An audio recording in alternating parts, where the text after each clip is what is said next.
or two in these meetings. I think he was here last time. John Magnus is our legislative analyst, and he watches the happenings on Capitol Hill like a hawk. And so he helps. He is kind of our main resource for helping us to stay current on new laws at the state level. So coming up, I mentioned that the ULCT provides training for us. You're welcome to participate in this training as well. And these trainings, they'll make the resources available after the meeting. They always have a slide. They'll always offer their slide deck to the public. Is this virtual? What's that? Is this virtual? Probably. Yeah, yep. Cool. So on March 25th, that's we always get together approximately around March 25th, and get together and watch that land use training. So when that comes out, you're welcome to join, and you do have to register. You can go to the ulct.utah.gov and register, or you can just after the fact go pull the slides off their website and just kind of work through it yourself. So again, I going back to something I noted earlier, there's two main types of applications that you guys are, the planning commission's typically seeing there: legislative and administrative. So, and you can see on the slide there, a land use ordinance, a city code. That's an example of a legislative action where you're giving recommendations to the legislative body, the council, in making considering making legislation for the city. A zone map amendment, the zone map is technically part of the city code, and so you are, it's really a type of code amendment in a way. Adopting a general plan is also a legislative act. But on these things, you're making recommendations to the city council, never the land use authority. And notice at the bottom of the slide, it says when a code or any type of legislative action occurs, it must be reasonably debatable that the legislative action advances the purpose of LUDMA and doesn't violate state or federal statutes or the Constitution. So that's why we have Marcus to help us make sure we're staying constitutional and not violating other federal statutes, state codes, and so forth. So administrative application, subdivision approval. You see lots of plats come through here. You are helping to administer or execute the law. In theory, the council adopts pretty good, adopts good standards for processing and reviewing plat applications, and then we use those codes to review those applications, and we bring them to you, and you guys say yay or nay on whether it looks like whether or not the application's been properly processed and the proper rules have been applied. So, yeah. Let me ask one question, because I have it on my things to ask. Are there times when a preliminary plat will also serve as a site plan? Yep. And I think we have one today. I think 8B is a scenario like that. Okay, so in those cases, those are both administrative, and we are providing an approval for both a preliminary plat and a site plan. Would that be correct? And that's a conversation maybe for the agenda when we get there, but But in that context where one application or one agenda includes both a preliminary plat and a site plan, what's the recommended? Yeah, when the site plan serves as the preliminary plat, and I don't know that, whether or not that's happening on that agenda item, but yes, I mean, you're approving both, essentially. But you're really, I mean, it's just one thing, one item, but you're approving it as two things. Okay, and that was when I was looking at, I could be, I'm not clear on that, and that's fine, but there are circumstances when you would do a preliminary plat and site plan review. And that Yes, would be, definitely. is that up to the applicant to take that approach, where they will further their preliminary plat to a site plan level? The staff may recommend it Okay. too, out of expediency, like, Okay. hey, you might get through a little quicker if you Okay. approach it this way, so. And then on that note, if you've done a preliminary plat / site plan, is there always a final plat plus a separate site plan review?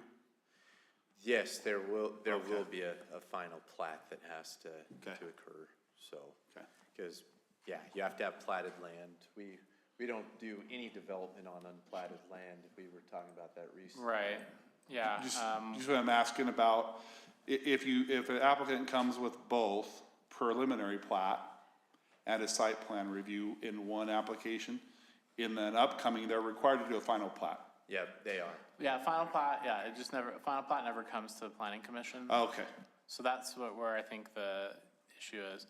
Final plat is approved administratively. It cannot come to planning commission per statute. So, The other thing that I guess would be helpful, because you guys never, the planning commission never does see final plats, but we've got those through the preliminary plat process. We've vetted all the kind of major issues, and so we're just kind of crossing our T's and dotting our I's through the final plat process. So,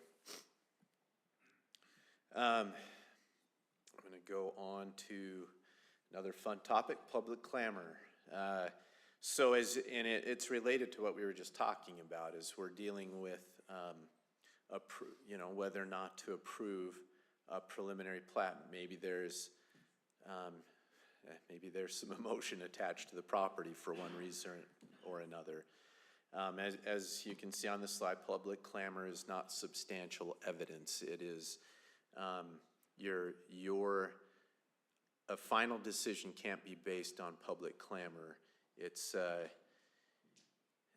so in order for your decisions need to be based on substantial evidence. Opinions in the record should be from those with particular expertise. So you have to base your decisions on facts. If you stick to the facts, then you're on solid ground.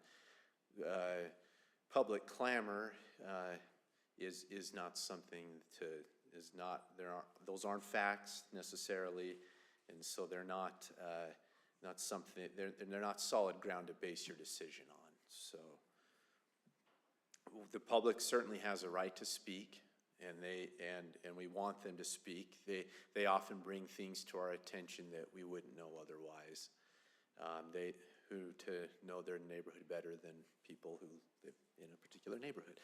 I do want to clarify something though. Yeah. I think what Brandon's talking about is in relation to land use decisions. Yeah. So when you're like approving a plat or a site plan, something of that nature, you're just implementing the law. And so it has to be based on substantial evidence. When you're doing a recommendation on land use regulation, so that's nearly always an ordinance, and that has a different standard that applies to it.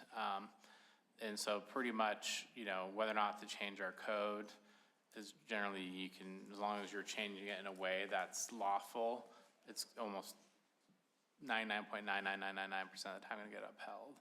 As long as, it's only where you're violating state law or some other higher law where that would not get upheld. But as long as you're not doing that, then the standard is so deferential that it's always going to be upheld. So that's a little bit different. So what he's talking about is, like doing a land use decision, like approving a plat or something like that. That's where the substantial evidence standard would apply. That's exactly right. Council has pretty broad ability to approve legislative applications, so. can I ask another question?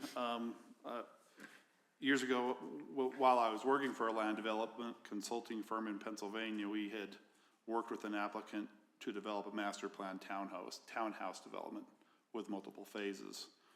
And as one phase completed and we went to propose the second phase, there was uproar from the first phase residents, right? How does the city, or how does the code look at that when there's a master development that's been approved and subsequent phases are simply being developed or going through the process, but not that it rises to this level of clamor, but how does a city handle, or has a city encountered a situation like that where you've got this two kind of opposing things going on, both which are fair? You have an administrative process that's been approved, you're Right. moving forward from an application standpoint, and you have public outcry for a phase of a project. Is that a scenario that we've encountered? Not that you would. So when we approve something under our code, and so it would be, it's already approved, right? It's gonna be approved at the master development plan stage, you're under a master development agreement, and that's all gonna be vested. So it's gonna be the extremely rare situation where you could change things, without the cooperation of the applicant. Now, if, they say, if our current residents don't like the changes we're gonna make, we'll make some changes to make them happy because that's a good business decision on our part. Sure, that can happen. I don't know, I'm not aware of a situation where that particular scenario has played out here, but, unless they're vested, and it's a very hard standard to meet to say you can't do it. Yeah, and we actually are gonna dive into that a little bit more, but I had that issue by Alpine. When I worked for Utah County, we were dealing with just a regular subdivision, but it was in a natural hazards area. Multiple natural hazards affected the property. In fact, natural hazard, a debris flow occurred while we were reviewing the application. And all we were doing was executing the law, and there was tons of public clamor and outcry, and ultimately the application got approved. They applied the law, they demonstrated that they were gonna mitigate the issues, the concerns, and so but that doesn't mean that the public doesn't have the right to come in and speak, and in that instance that I'm referring to in Alpine, the public was helpful in ensuring that there was proper, that we were properly considering the natural hazards. We already knew it, but I think there was special emphasis from the public, like, yeah, we really want you to check and make sure engineers are looking at the fault lines, or the debris flow paths and so forth. So it's, public plays a very important role. As far as another topic that we will discuss here is just kind of keeping a public record. Megan's doing a great job with helping us keep our record. Records are the documents that you received in Civic Plus. The record would also include any recordings of a meeting like this, the minutes that we take, and just, the recordings of public hearings. So all of those things help. All those things are what's part of the record, and they are helpful. In that last land use application that I referred to by Alpine, it was critical that we kept proper records, because that ended up going to the 4th District Court for review, and the application was very tight, and so it ended up being upheld because proper records were maintained. And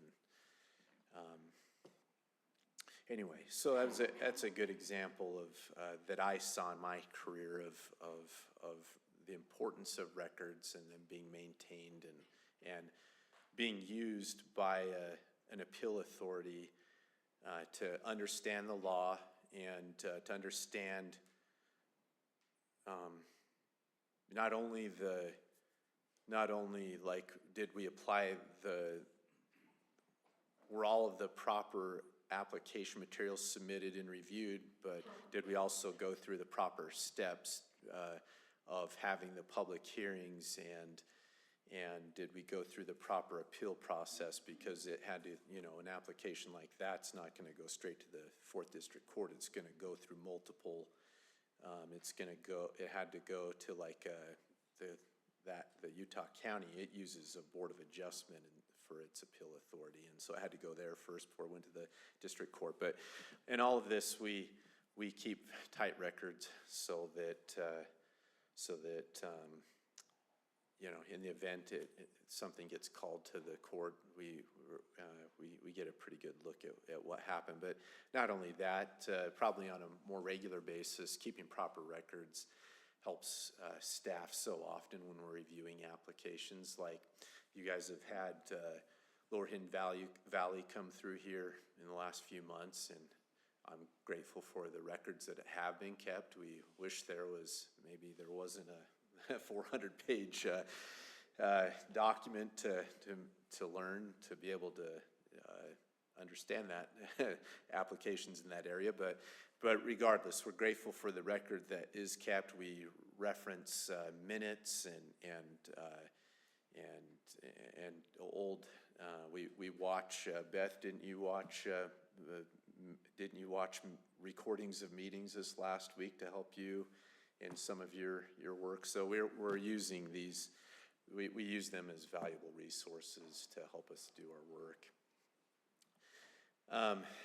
Marcus, we always lean on Marcus for interpretation of the law. That's his job.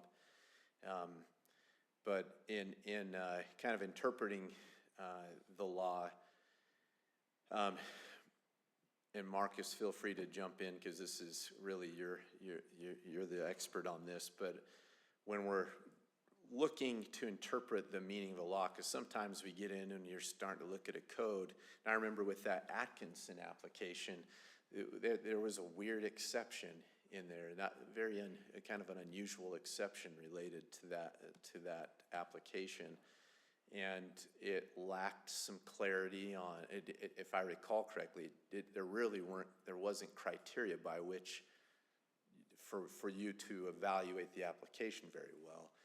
And so it was kind of a good example of like, well, we've got to dive in here and really understand what was the purpose, what was the council really trying to accomplish by adopting this code. What was, as I've underlined there, the true intent and purpose of the council's goal in adopting that. Then you start looking at the plain language of the code itself. Plain language of the code is very important.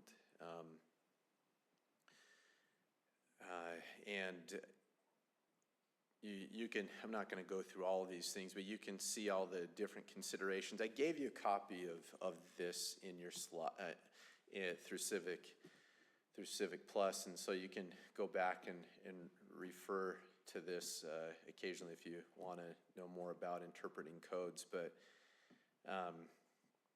I think that this is a pretty good set of considerations if you're worried about the interpretation of a code. Marcus, any thoughts on interpretation of codes that you feel inclined to talk about? I mean, these are all, I would say, generally correct principles, and usually it's straightforward application. We try to be unambiguous when we draft code, and so then when we're later applying it, I don't think that's always successful for anyone. Certainly not us. Certainly not the legislature. So when we're applying state or city code, these are, I think, very helpful guidelines. At the end of the day, it was, under Utah law, what's guiding you is the intent of the legislative body. So whether that be the city council or the state legislature, as the case may be, that's kind of ultimately what's governing that. And if the plain language is clear, then that's really the end of the debate. If it's not clear, then then you can start looking at some of these other interpretive methods. But you always want to look at it in terms of the structure of the code and kind of how the parts relate to each other. That's the other, I guess, kind of part of the art of statutory interpretation is, you may, something, it always has to be read in context. And so if there's other sections of the code, like if you just look at something in isolation, it may look like it means one thing, but if you look at it in terms of the rest of the subsections in there, or the rest of the sections in that chapter, then it may kind of give you a clue into what it's meaning. But I mean, obviously I'm here as a resource, so I'm more than happy to give my opinion, so I've been told. So. Thank you. Kind of going back to the idea of vested rights, an applicant, if they, and this, I think a lot of times I'm thinking about like subdivisions when I'm thinking about this. We're thinking about Firefly or Overland. All of these have gone through the kind of an MDA and MDP process, and they have entitlements for a certain number of residential units and commercial units in some cases. So if an applicant's come in with an application and they've met all the requirements, if they've met all the requirements, they're entitled to approval, and that's on administrative applications. Obviously, legislative applications, kind of like as Marcus noted earlier, and I referenced, they have the council, the legislative body has some pretty broad discretion, but you can see in the bold there, the right to develop vests when a complete application that complies with the zoning ordinance is submitted. So I just want to provide a little bit of context because that is the general rule. So whenever the application is complete, it's filed, that's the rule. Now, a lot of times you have things that will alter the rule. So you might have a development agreement, and just use Overland as an example. In their development agreement, it says we're applying the code in place in December, I can't remember what the exact day is, December 2017. So that's the version of the code we're applying no matter when they submit their land use application, because that was agreed to in the development agreement. So in that sense, they're saying we're vesting the 2017 version of the code. So it's used, in a similar but not quite identical fashion. So, I mean, there's, various, I guess, contexts where we use the term vest. But yeah, in a blank slate, it's where, what was the code in place at the time they submitted the land use application? So they submit a preliminary plat. What's the code in place that governs preliminary plats when that application is complete? If they don't have any sort of other like contractual rights or anything, and down the road law changes and they submit a new application, they still have the vesting of the prior preliminary plat, but it may change some of the things as to how, that later land use application is applied. So it depends on, what has already been approved and what's vested versus, what's changed and what wasn't affected by that prior application, that prior approval. So, there's a little bit, again, there's some nuances because of we enter into agreements and those can change the rules a little bit. And saying we're going to apply the set of rules that was in place on a certain date, and unless we change that through a further agreement, that's going to be what happens. And then there's kind of a general rule of vesting, which is what that first paragraph says, which in the absence of some other agreement, this is the rule that applies. Dave, pick on you a little bit, but just a quick thing. So Harmony, you've been an expert on that application, and if I recall correctly, that was approved in 2018, and so it's vested in the 2018 ordinance. Yeah, the way it's written in the agreement, the preliminary plat is approved in the agreement. So, Right. And what I've seen come through is pretty much stuck to what, I don't think we've had a change come through, deviating from what's in that plan. Yeah, exactly. No, there's been no amendments to that. Not that I recall, no. Can I just ask a follow-up question for Yeah. Marcus or just the group?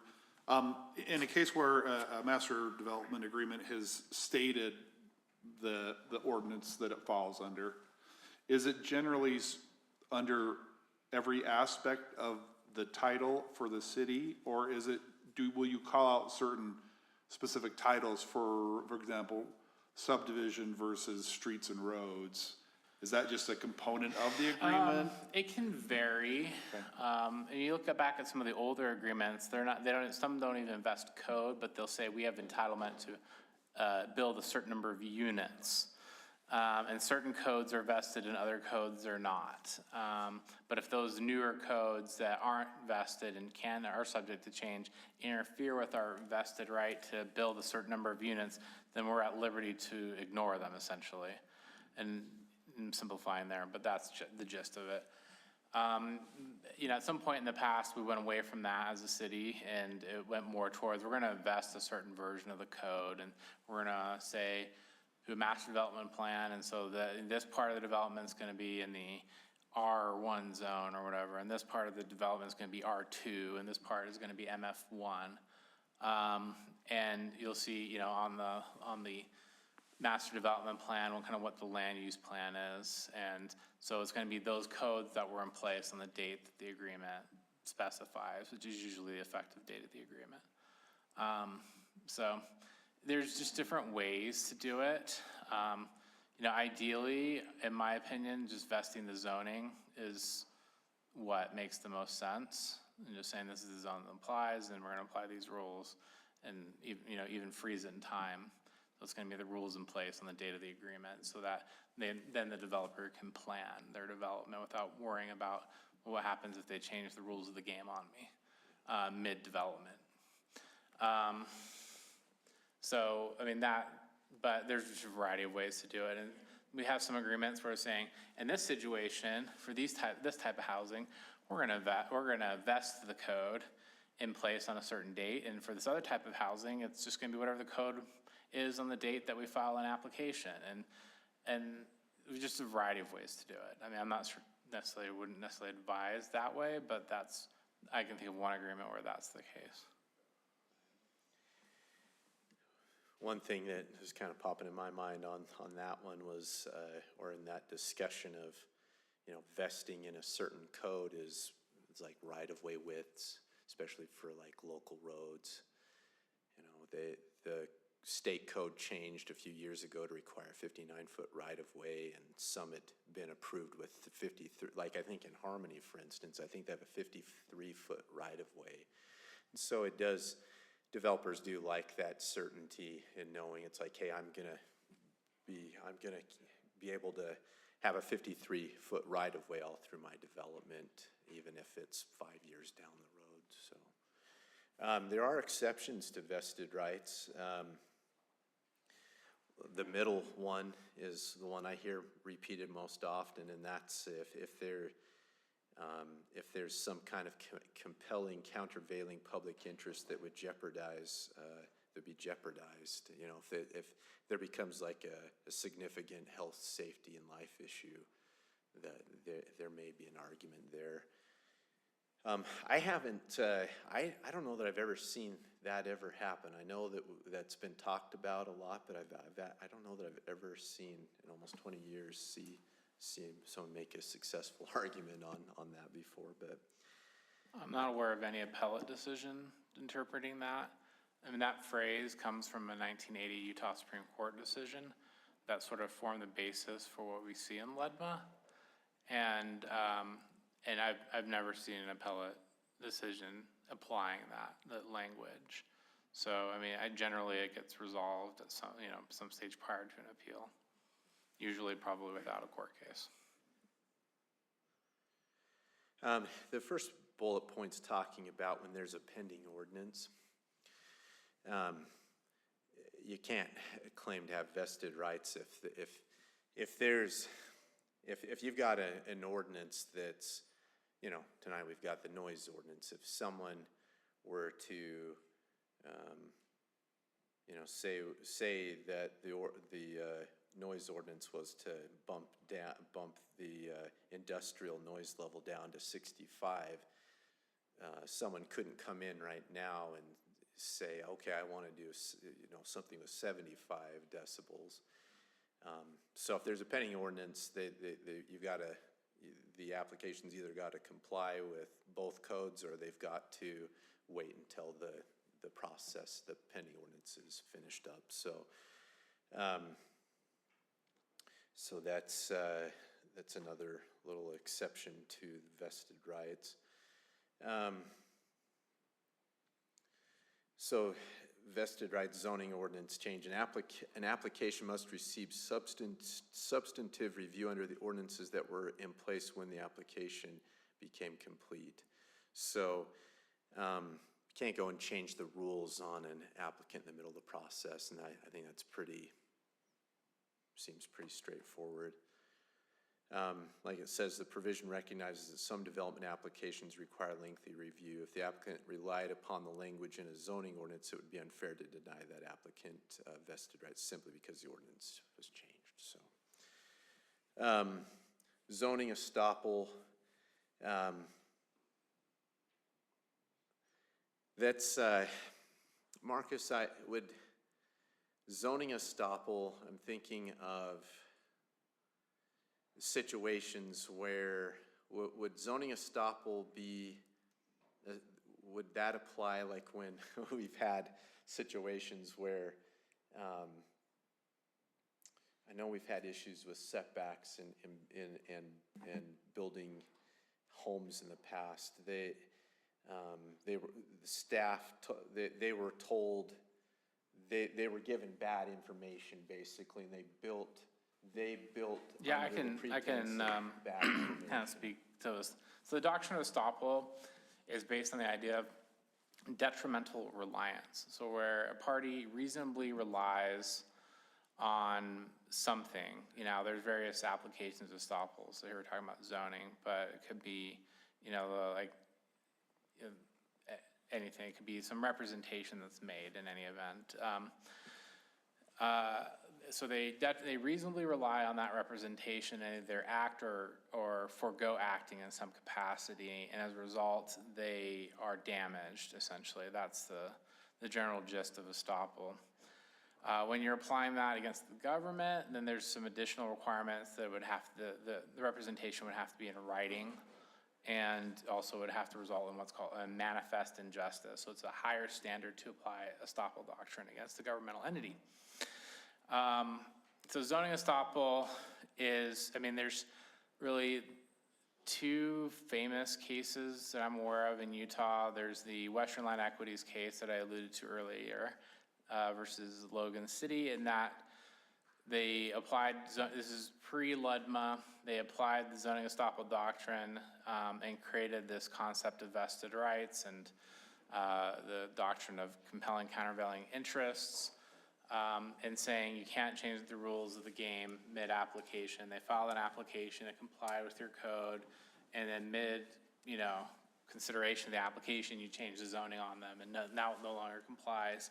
And this was in the late 70s when this happened, and the Utah Supreme Court said you can't do that. They detrimentally relied on the code, on the preliminary approvals, and then you change the rules on them, and they've already gone through all this expense, and so they determined that the city should be stopped from enforcing its new code against this developer.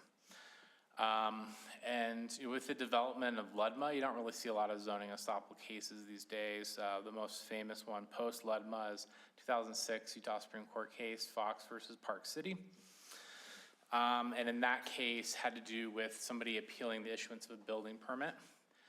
They noticed that they felt like the city had approved a building permit that would result in a violation of their height restrictions, when they didn't like that their neighbor was building a house that was taller than they wanted, so it would destroy their view or something like that.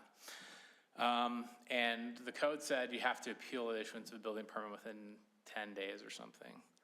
I think it was 10 days in that case, which is the minimum that you have to allow. And, but they, of course, didn't know about the building permit being issued, and weren't aware until, construction was ongoing, and then they weren't on really notice that there'd be a potential violation of the height restriction until, construction had gone on for some time. And, the court held, among other things, that they couldn't enforce their ordinance saying you only have 10 days to appeal because they weren't on notice that there was anything wrong with, any potential violation until a certain stage. And so they applied it in that sense. And in both cases, there's something in writing that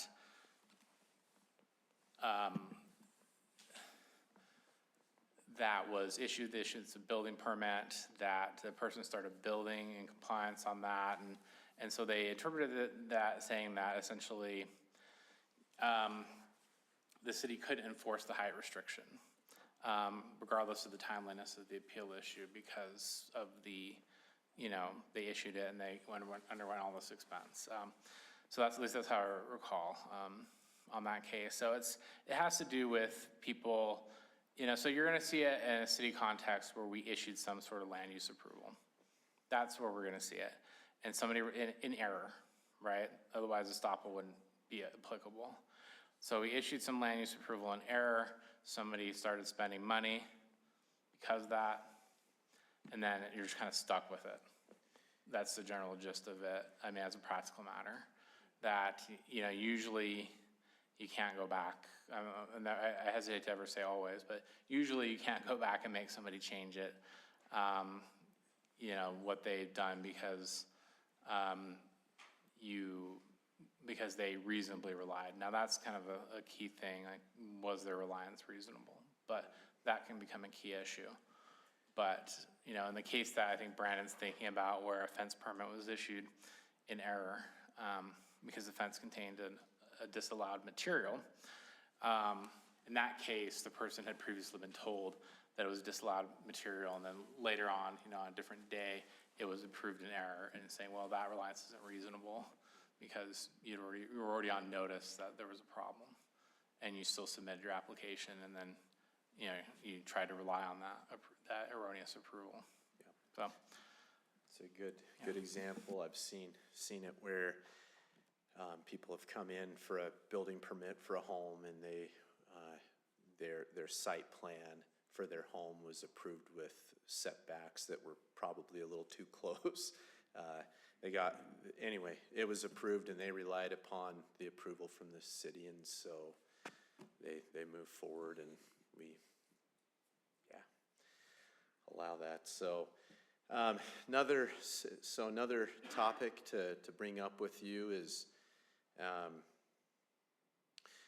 kind of a repeals related thing. Obviously, I guess I'll go back to kind of something Marcus just referenced. There are processes for someone to come in and appeal administrative decisions like tonight.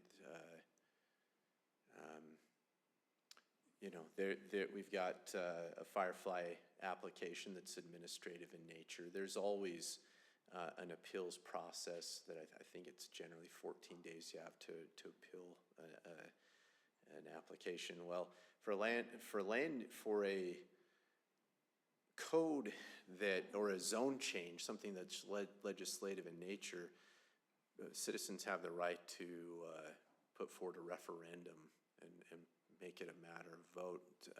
So if they can get enough signatures, they can go get something put on a ballot, and people can get enough signatures and put a rezone on a ballot and have it considered for being basically rejected or taken back. So if the referendum's passed, the law's repealed and it doesn't take effect. So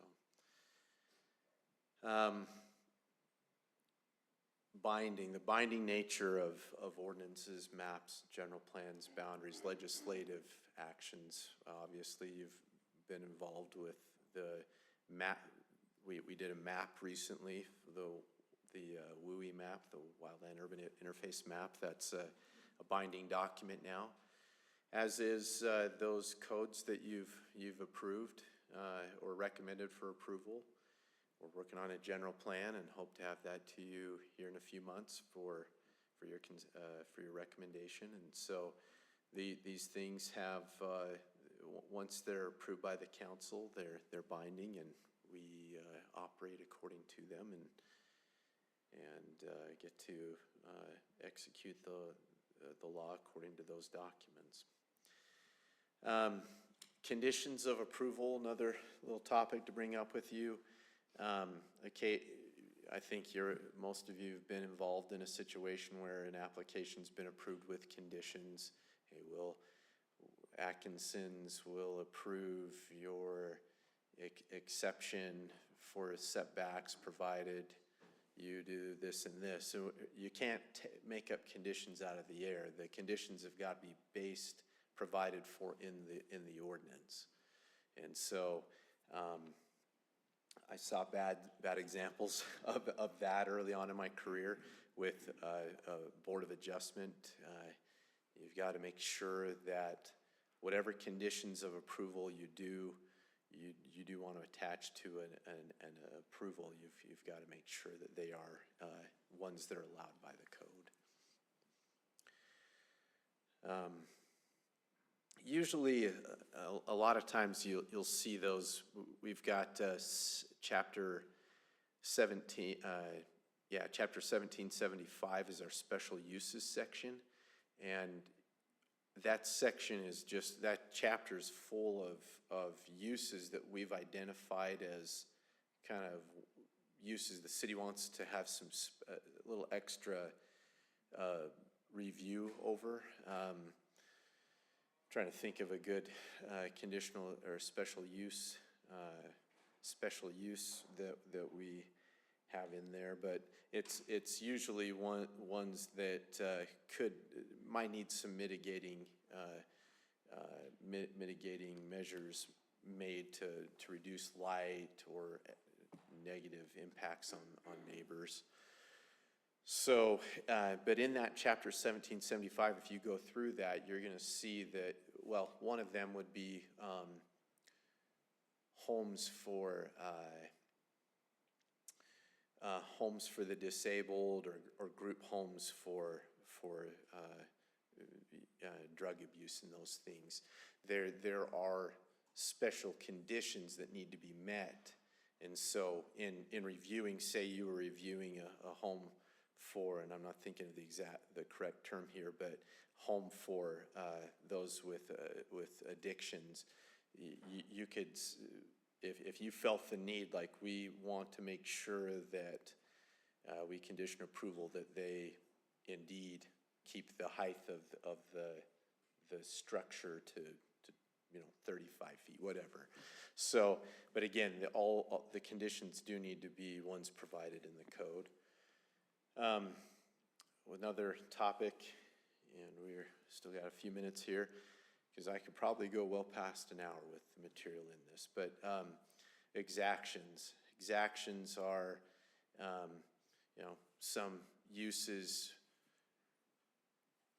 like a subdivision. They come in and they're creating a need for additional roads and sidewalks and utilities. And so an exaction is a required contribution to the city that's imposed as a condition of approval for land development approval. You're well aware of our city impact fees that get attached to, typically those fees are being paid at the building permit stage, but with subdivisions and development, one of the common things type of exactions you'll see is dedication of right of way. And so that land is that right of way is being constructed and then dedicated to the city because that development's causing the need for that road. We've had some interesting court cases over the years, Dolan versus Tigard, Tigard versus Dolan. Or no, Dolan versus Tigard. I was trying to remember who the parties was. The Dolan versus City of Tigard, and then yeah, there's Tigard Nolan was the versus city. California Coastal Yeah. Commission. Yeah, the city tried to exact some try to get some trails built because of, as I recall, it was like an addition. They wanted an addition to a hardware store, and so they're like, okay, we'll approve that, but you've got to improve this trail behind behind the hardware store, the Ace Hardware location, and they're like, well, there's not really a good connection between, that hardware store's not creating a need for that trail to be developed, and so that's a famous case that impacts exactions. Yeah, I think it was actually just an expansion of an existing hardware store. It wasn't even like a new one. Yeah, an expansion, exactly, so. So clearly there's limits to what can be expected. Right? Exactly. That's Yeah, why there's gotta be developers, a- they don't build both sides of the roads, they build their portion Yeah. of the Well, frontage. that has to do with something else. Okay, okay. That has to do with the Nolan case with, so they have the Dolan case, which talks about the essential nexus between what's being exacted and what the impacts of their development are. And then the Nolan versus California Coastal Commission case has to do with, the proportionality of what's being rough exacted. So proportionality. when you're talking about road widths and you're saying, oh, you're only building one half the development, we can't, you usually can't make them build both sides of the road, and that has to deal with, not because traffic isn't being there isn't a nexus between traffic and their development, it's because of the proportionality. But those are two really key cases that you get two really important legal terms that come out of that. The Dolan and Tigard one is the essential nexus, or the link between the what's being proposed and the proposed exaction. And then the rough proportionality, like you said, comes from the Nolan versus CCC, and your exaction's got to be roughly proportional to the impact of the development. And so important things, but we're careful. We've got Marcus to help us make sure that we're not overdoing it on exactions. So I'm going to go into due process, skip a couple of these. You're welcome to go back and review these on your own. Some of this is going to be addressed later on in the year and in more detail. Marcus is going to give you a little lesson on ethics. So, due process, public hearings. That's a really important piece of due process. Obviously, that's something that happens here. Part of that due process is giving the applicant the ability to go through that application process, and they have the right to have their application reviewed, considered by the Planning Commission for recommendation, taken to the council for approval. Due process would include neighbors being notified of a proposed action, people having the right to give evidence for or against a certain action. And so due process is really critical constitutional concept. So we've talked a little bit about appeals. We've got to have an appeal needs to be provided at every for any administrative decision. So I'd have to double check our code, but I think we're typically 14 days. The tricky thing though is, like Marcus was alluding to earlier, sometimes those who would want to appeal don't know that there's an ability to do that. And so it's important to keep on top of it. We also, I've seen cities, they will prepare a report of action where they post a notice on the bottom of their report saying, hey, this action's occurred. You have you're on notice, you have 14 days to appeal this if there's a concern. Standing. This is referring, I'm sure this is much more nuanced than than what I'm going to share with you, but applicants have to have standing to file an application or an appeal. I had an application once where I think a property owner died, and then family started squabbling over the property, and then one one contingent of the family came in and tried to submit a building permit on this big piece of land, and then the other side of the family figured out what was going on and was throwing a fit, and that became a standing issue. And then I had another instance where somebody proposed a rezone on a property and they didn't have standing. They didn't have, the property owner had not signed the application, and so that's, those are things we must be very careful about. So staff's always on the lookout for those types of issues. Just a couple quick things on this because we're out of time, but just be careful on conflicts of interest. You're all going to take part in that in just a moment in declaring your conflicts of interest. If you stand to make some type of to be benefited. If you stand to be benefited from the approval of an application or so forth, you know you need to be careful and recuse yourself. Be careful of gifts. You can't accept anything above, a gift has to be $50 or less, right? Or is it less than $50? It's presumptively okay if it's less than $50. Less than $50. If it's more than $50, it may or may not be okay. And then ex parte contact. It's best to limit your conversation with people. You might have developers come and try to talk to you. You need to make sure that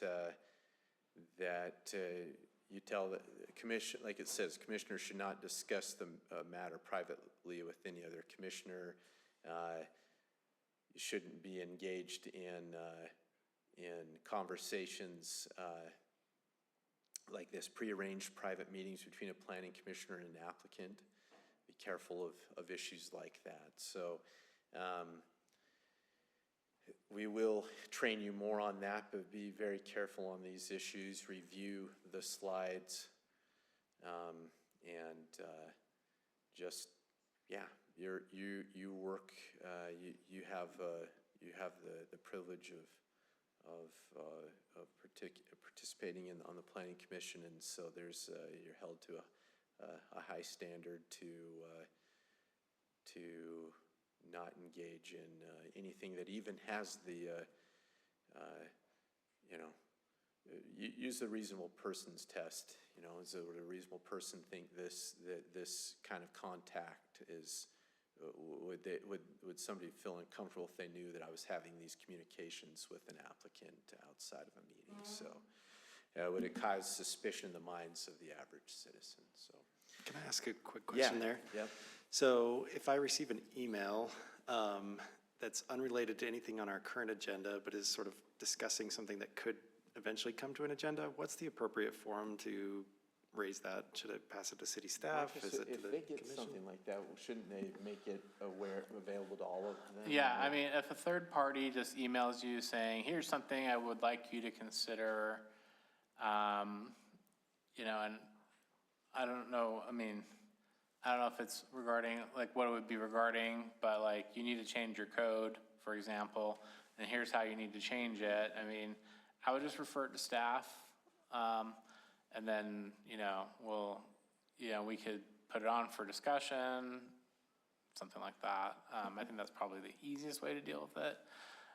If it's like, you need to approve my development or whatever, I'm gonna submit an application, then you really need to like, yeah, I mean, those are not, obviously the rationale of the Open Meetings Act is that these things ought to be debated publicly.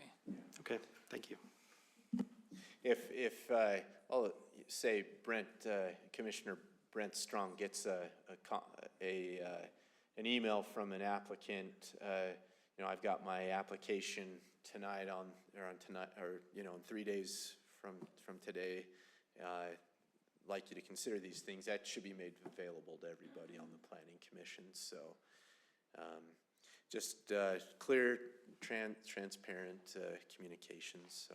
But that's what I've got for you. I will say this is part of so for you two new commissioners, Lane and DeCoursey, you did a 1 hour kind of video type training, and so that was 1 hour, and then you just did another hour.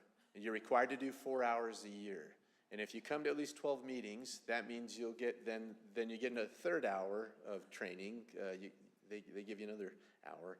And then that's just one more hour, but that you'll need to, you have to have 4 total hours, but through the course of the our planning commission work sessions, you'll get an abundance of training. And so you shouldn't have any problem getting those 4 hours, and Megan's always good to help us keep track of those training hours, so I wouldn't really worry about that. At the end of the year, we'll kind of let you know where you're at, but we usually do a pretty good job of making sure you get all the training you need, so.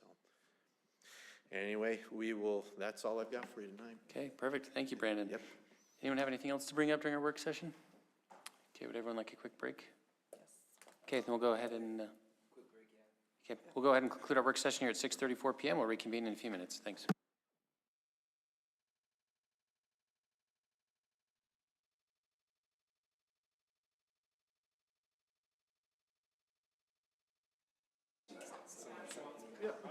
Okay. You guys ready? Yep, let's do this. Okay, welcome everyone to the Eagle Mountain City Planning Commission Policy Session for March 10th, 2026. The time is 6:42 p.m. We'll go ahead and get started. And we will start with the Pledge of Allegiance. So if you all rise and join me, please. I pledge allegiance to the flag of the United States of America and to the republic for which it stands, one nation, under God, indivisible, with liberty and justice for all. Thank you. We'll know we have Councilmember Clark here tonight. We appreciate her being here. Okay, we'll go with our declarations of conflicts of interest. Commissioner DeCoursey? None? Commissioner Lane? None. Commissioner Allen has none. Commissioner Strong? None. Commissioner Hess? None. Commissioner Free? None. Okay, thank you. On to our election of chair and vice chair for this year. I'm excited to pass the buck to someone else. It's been great. I think change is a good thing too. So we'll move on to our election of chair and vice chair. So we'll start with nominations for the chair. And again, we talked about it before, the responsibilities, running the meetings, working on the agenda, that kind of stuff. Anyone have any questions on that before we do the nominations? Okay, we'll do some Well, nominations. yeah, is it the chair or the vice chair that has to bring the stacks? I can't remember. As assigned? The council, yeah, I heard Councilman Clark say it. The council. It might be helpful, since we have 2 new commissioners, that just to say, here's the additional duties that you might have. Yeah, we talked about it last week, but last time, we can do it again, yeah. Just a So, quick 30 yeah, second. Yeah, it's great. Yeah, so with chair, again, you help set the agenda with planning staff. There's a few extra meetings you might have, not super frequent with them. Just set the agenda, make sure everything flows smoothly, and then, of course, run the meetings. And then vice chair participates in those meetings, helps set the agenda as well. And then if the chair's ever out of town, then the vice chair gets to run the meetings. And if both are ever out of town, anybody gets to do it. So that's always fun. I had to run a meeting like 6 months in, and that was, I won't use the word hazing, but yeah, that was fun. So any questions on that by anyone? Just don't nominate me. Okay, do you have any nominations for chair? I would nominate Rod. I think he'd be great. I will second that nomination for Commissioner Hess as chair. Commissioner Hess, would you accept that nomination if we were to vote on it? Sure. Yes. Okay, anyone else like to throw their name in for chair? Okay, we'll start the vote with Commissioner Lane. Yes. Commissioner Allen is a yes. Commissioner Strong? Yes. Commissioner Hess? Yes. Commissioner Free? Yes. And then do we let Commissioner DeCoursey vote since it's just an internal matter? He doesn't vote unless there's At all? somebody absent or somebody who doesn't vote. Even for an internal, okay, just make sure. Okay, so that passes 5-0. Commissioner Hess, welcome as chair. Do you want to take over for the vice chair part? Or do you want me to just do that real quick, or? Yeah, whatever the appropriate transition is fine with me. So if you can continue, that'd be fine. How about just vice chair, and then I'll let you take over. Does that work? Sure. Okay, we'll do a nomination for vice chair. Anyone want to throw their hat in the ring? I would be interested. Perfect. I would second that nomination. Okay, nomination for Commissioner Strong to be vice chair and second by Commissioner Allen. Anyone else want to throw their hat in? Okay, let's try the vote with Commissioner Strong. I'll abstain. Commissioner Hess? Yes. Commissioner Free? Yes. Commissioner Lane? Yes. And Commissioner Allen is a yes. Since we had an abstention, he votes. Commissioner DeCoursey? Yes. Okay, that's 5-0. Thank you. So we now have, Vote for yourself. so now that's officially done. We have a new chair and vice chair. Chair Hess, would you like to switch seats and sit here, or do you want to just run the meeting from there? No matter to me. Does the city have a request on what we do, or can we stay here?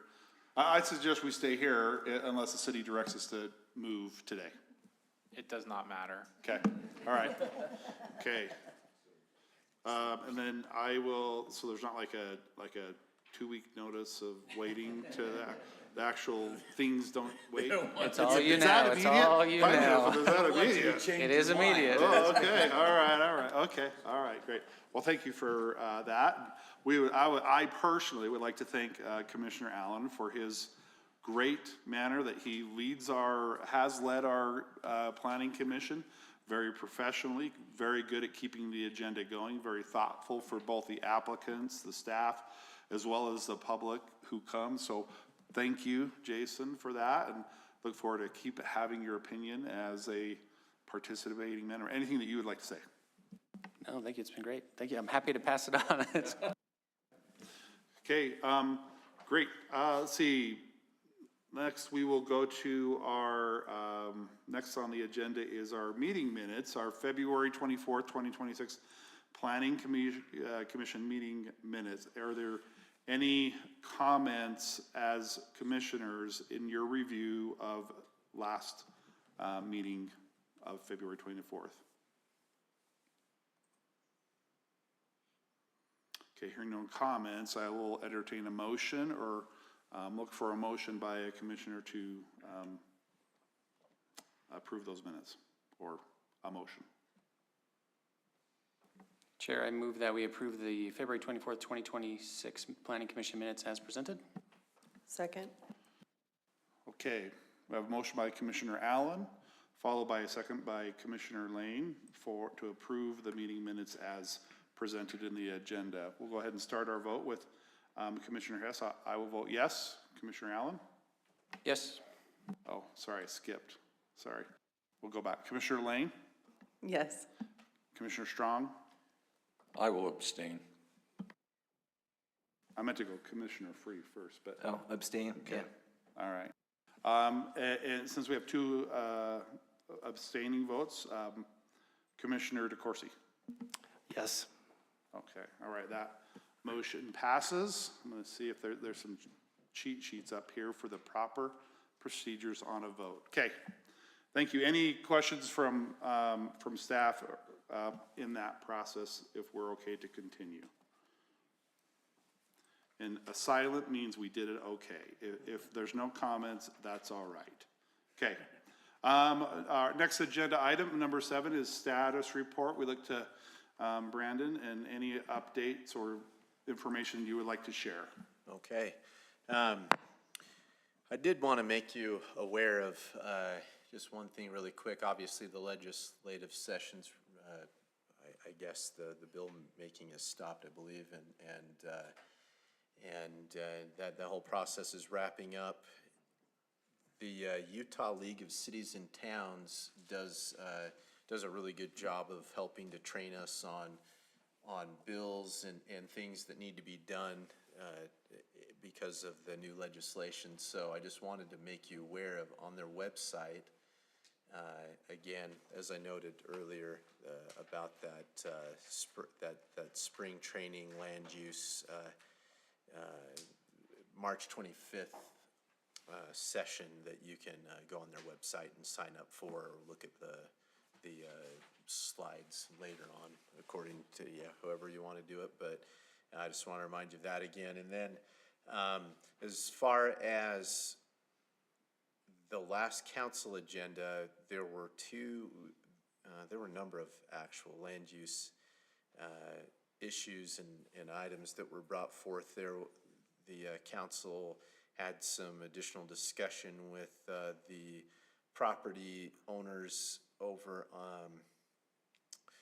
in the Sweetwater industrial area. They were looking for setback exception. Remember, they are a vinyl fence company looking for a setback exception. I believe it was on their front yard setbacks. And they also heard some additional, they also had a proposal or a concept plan presented to them from it was the Eagle Mountain Chapel that, or the Meadow Ranch Chapel that you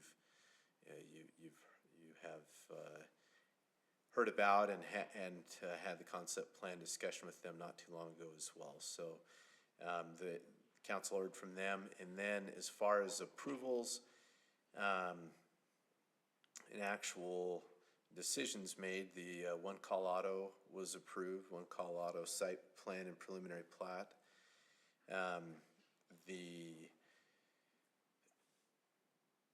The Fifth Amendment to the Overland Master Development Agreement was approved, as well as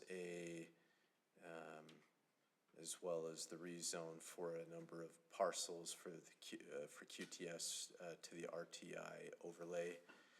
There was, Didn't we table that, the Kroger? did I got tabled.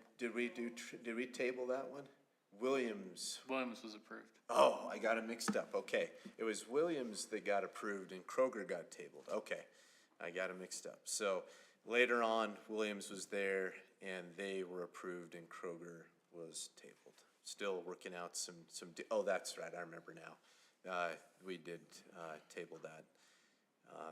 Lowe's, I think some of the council members had some concerns about the elevations on there. I know that was one of the things they were talking about,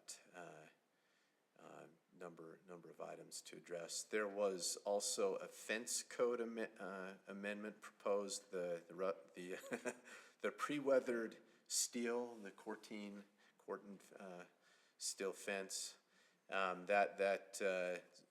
Gonna have a little more work done on that one before it comes back to council. And I believe that was it for land use issues.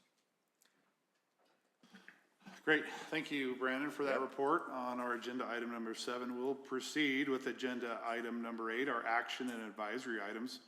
We'll first start with 8A, public hearing for Firefly NPA. Someone's gonna have to help me on that, what that stands for. 8B for site plan. And Robert? It's neighborhood planning area. Neighborhood, okay, thank you.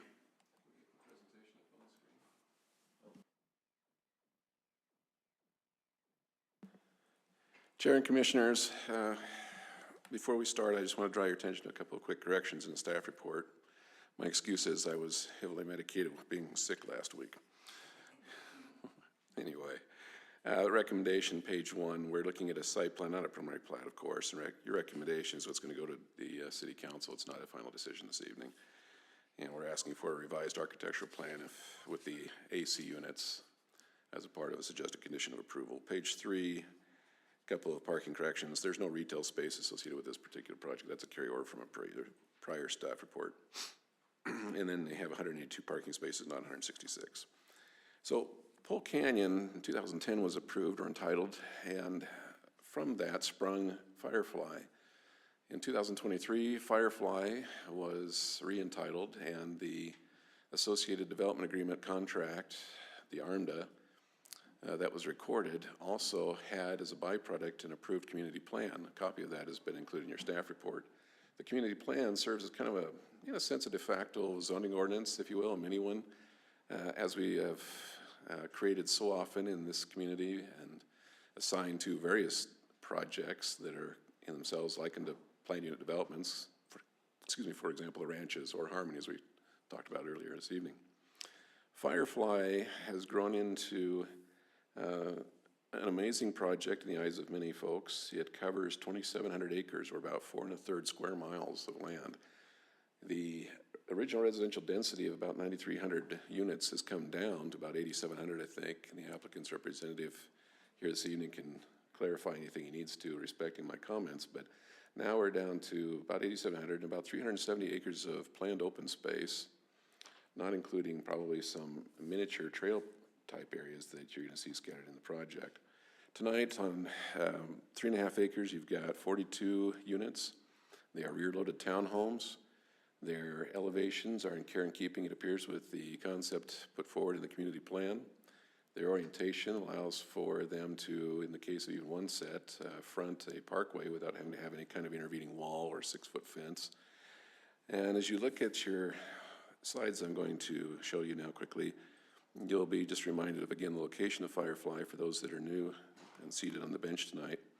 You see the star that represents kind of the heart of the area, but if you look left and right, or west and east respectively, you'll see that Firefly extends to the perimeter of the city limits basically, and then off to the east, just about to the point where you see past the subdivision that's to the right of the star and beyond. The community plan excerpt that you have on the screen now before you gives you an idea of the NPAs, or neighborhood planning areas. Those are residentially characterized, and you have also IPAs and CPAs for industrial and commercial planned areas as well. The location of the project that you're looking at this evening is called out generally by the site and label and the rectangular icon. Here, as you have in your packets, is an exhibit that features a representation of the project in a plat-ready form. And you'll note there the rear-loaded but reverse orientation, if you will, townhouse units that the applicant proposes. A little cleaner version in a sense that makes it easier to sort of envision, with a small setback call out on the same slide or page. I didn't put in every elevation type slide that was available to us for your perusal, but to give you an idea of the character of the buildings that are proposed, you have those on the screen before you. They are in care and keeping with what has been approved already, as I said, and subsequently reapproved in a sense by earlier projects, by council, that is, their approval. And so this is not outboard of those other elevation types that we've seen in the past for Firefly. Color palette and materials representation, not a board, granted, but this gives you an idea of what is being suggested for colors and sorry, that materials are called in there, but basically you're looking at composite and looks like some wood features and, of course, standing seam metal, etc. Landscape plan. Now this is going to have some green space, as you see on there, but it is not featuring the large park areas that are, like A, B, and C parks, are part of the master development. And those are outside the scope of tonight's conversation with this project. The common areas will be HOA maintained, to especially include those little trail connectors, pathways. And as far as introductory comments, I think that should suffice. Again, remember the corrections I made mention of. We find, as I said, their parking, landscaping being care and keeping also with code. And so we're recommending, as I'd already noted, that this go forward with a favorable suggestion or recommendation, caveated on the condition that I put in the staff report on the AC units that we need a detail on. Applicant's been advised in the past about that. Okay. Any questions? Yeah, one question I have, can you clarify, so you said in the agenda it shows up site plan review, but this is a preliminary plat? No, the reverse. This is a site plan review. It's under 5 acres. It's basically one phase on one parcel of land. Okay. Versus being a master site plan. Okay. So in this case, either Brandon or Marcus, are we making we're making a recommendation? Yes. Okay, all right, to the city council? Mm-hmm. Okay, thank you. This is time for us to ask staff any question. So commissioners, any questions for Robert? I have a question. I'm trying to find the page that I was looking at. So it looked like there was a section of parking lots or parking spaces. I'm trying to find where that was. Shoot, I should have found it first. Other than street parking and parking out back behind their garage or in their garage, is that the only like parking spaces that are there? I'm just curious. Yes. And Okay. They have to have 14 guest yeah. spaces predicated on their unit count, and they are uncovered, obviously. The rest are 2-car garages with their driveways. Cool. And then I saw, I think, in one of these images here, there was street parking, but it had the lines in the front side of these homes. Will there be lines painted on the ground for street parking? To verify that question, let's ask the applicant. Okay, sorry. No, that's fine. Good questions. Any other questions for staff on this agenda item? We'll just make a note that the staff has documented their comment that we would include as likely a conditional approval or condition of our recommendation, which is the screening, correct me, Rob, it's the screening of the mechanical units, the AC units, right? Yes, and as an adjunct, quick comment, sideline, whatever, we've got a code amendment going forward to you soon, and then it'll go on to council. It's just a simple expansion of what we have for AC unit screening as a requirement city with a detail that expresses that versus kind of a generic comment that basically says, yeah, make it look like the buildings and try and screen out the HVAC units, and it's really not very pointed. Any other questions? Okay, I'd like to invite the applicant up, and if we have any questions for the applicant, if you would like to come forward and.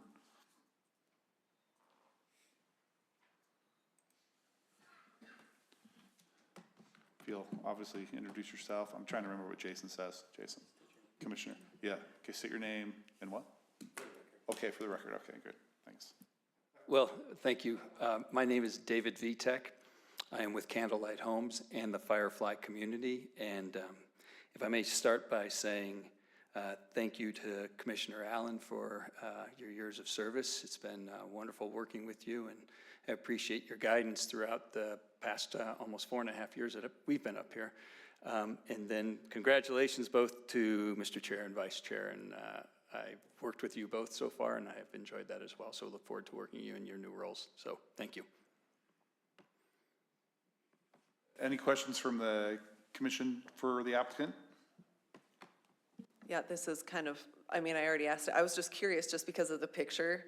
It has the little parking lines on the front side of the, no, on, I don't know. On the rendering, like on the very first rendering. Looks like the street parking, yeah, you can see it has the, I was just curious about it. Are there going to be lines painted for street parking?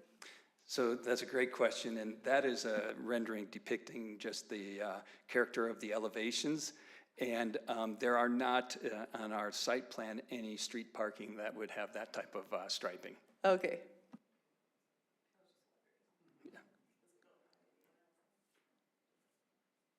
Okay, any other questions for the applicant? Okay, with applicant, anything you might want to say, or you've already said something, so anything else? Just thank you, and just thought I'd give you a quick update, as I've been coming to you for years now, is that Firefly over the last 18 months has started 252 homes, and we've had our 160th closing just today. So really excited about that, and I think we have well over 400 children living in the community under the age of 10. So it's pretty exciting to be able to see first-time home buyers taking advantage of the mission of Firefly. So thank you. I have one very not related question, but it's a question nonetheless. Have you found the spot where the tumbleweeds tend to collect in your either active construction or one corner of the prevailing wind? You don't have to answer that, but it's just a. Oh, but we have. So, yeah. Thank you. Okay. Appreciate that. Thank you. Chair, point of order. Might be a personal privilege. I would ask maybe if the applicant, if you were okay with asking him, might just give a very quick overview for those that are new on the bench as to the motive behind the development of the Firefly project and some of the amenities that are offered. Would you like to share that with our new commissioners and a refresher for Sure. some of us? Sure. Can I plug in real quick? Wonderful. Let me just get this in. If I can remember my password. Yeah. So thank you for that, Robert. And yes, for those of you that aren't really familiar with Firefly, Firefly is a master plan community of 8,790 home sites.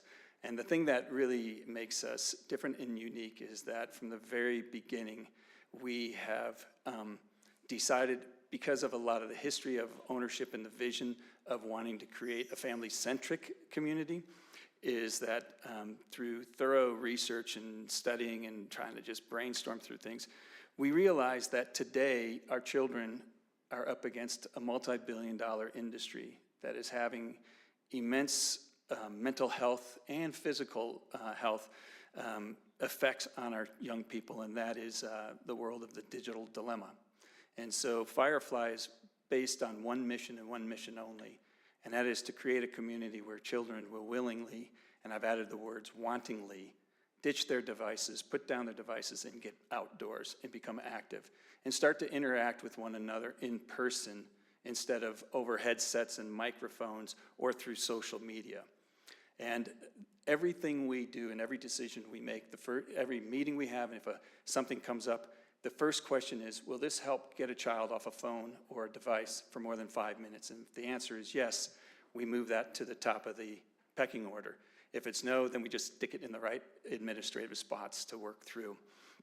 And so this slide is just a representation of our entry and the wildflowers that frame the front entrance to the community.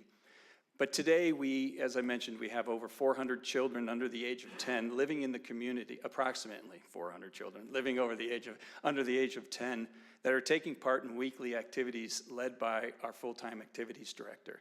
Those could be anything from science projects, arts and crafts, music. They have done multiple community service projects for the homeless, for breast cancer awareness, for our frontline services, the fire department. They went and created gifts and celebrated First Responders Day and took things out to the fire department and celebrated with them as well. And so what's happened is what we've envisioned. It's created a community that because the families that are buying there, and it's primarily right now first time and a bit second time home buyers, and they've all moved. I go to every single home closing, and 95% of the people that I asked this question to at the home closing, I asked, what was the primary purpose for purchasing at Firefly? And 95% of the people have said the mission. We want a place where our children won't pick up their devices and won't want to.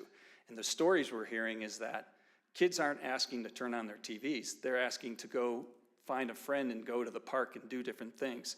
And as some of you recall, and for you newer members, is we've already installed over $9 million worth of parks, trails, and open space that were there the day we opened for sales. The only thing that we had were model homes built. We didn't even have new homes starting. And so what we found is this community of like-minded mothers and fathers, and now the children, gather outdoors. You see the kids hopping on their bicycles, running to another neighbor's house, knocking on his door, and getting him to come out and go to the park instead of texting about these things.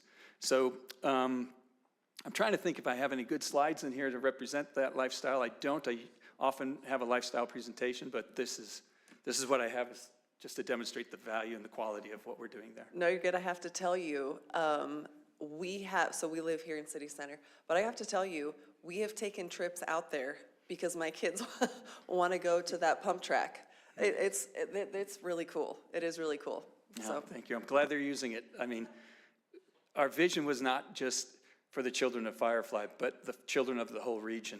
And we're hoping that this is a generational change, multi-generational change, that I grew up in the outdoors. We raised our children in the outdoors. And we're hoping that the members of the community raise their children in the outdoors and that they'll want to do that with their children and their children down the road instead of being stuck on these devices that are so detrimental to their health. So that's the vision and the mission of what we're doing, and it's what's keeping me young as well. So thank you for that. Yes, thank you. We appreciate your vision and the opportunity to work with you and the applicant. Thank you. Appreciate it. Okay. All right. We will go to our next agenda item, 8B. Chair, we're still in the public hearing. Sorry. Yep. That's how good it went. The first agenda item was so smooth that we forgot the most important part. Okay, discussion. with the commission, which, when they'll move into a vote or a motion. Sorry, Chair, there's a public hearing for this one. Strike two. Okay. We will open our public hearing. Thank you, Commissioner Allen, appreciate it. Keep me on my toes. We'll open the public hearing. It is now 7:12. Anybody here in the audience like to make a public hearing or a comment? Okay. Staff, was any online or email message received that would need to be part of this public hearing? Okay. No communications. Okay. Seeing no public comment to be made, we'll go ahead and close the public hearing at 7:12. And then we will move into our discussion. Any discussion from the commission itself?